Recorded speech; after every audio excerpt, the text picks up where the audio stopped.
Are you looking for a way to use up those lemon rinds but don't know where to start? Then you're in luck. In this video, I'm going to share with you some unique and delicious recipes that will help you make the most of your lemon rinds. Get ready to be inspired by these creative and tasty dishes. Let's get started.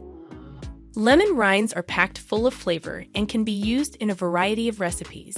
They can be used as an ingredient in salads, soups, stews, curries, cakes, and even cocktails. Lemon zest is often used as a garnish on sweet or savory dishes to add brightness or acidity.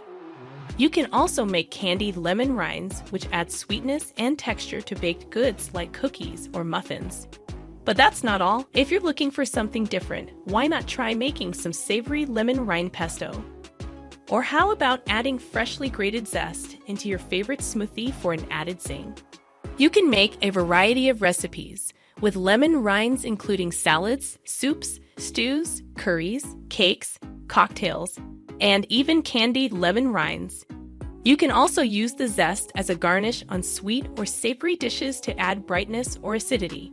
You can also make pesto with the rinds or add freshly grated zest into your favorite smoothie for an added zing. You can boil lemon peels and drink it. Boiling lemon peels is an effective way to make a tea-like beverage, as the boiling water helps to extract the essential oils from the peel and infuse them into the liquid. When boiling lemon peels, make sure to use organic lemons that have not been treated with pesticides or wax. The resulting drink can be sweetened with honey or agave syrup if desired. My last tip is, if you are wondering, what is the difference between lemon zest and lemon rind? Here is the answer.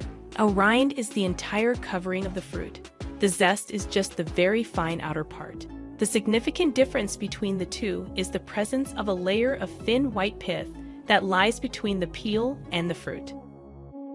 So there we have it, delicious ways that you can use up lemon. Thanks for watching. We hope you found this video informative and helpful. Don't forget to hit the like and subscribe buttons for more videos.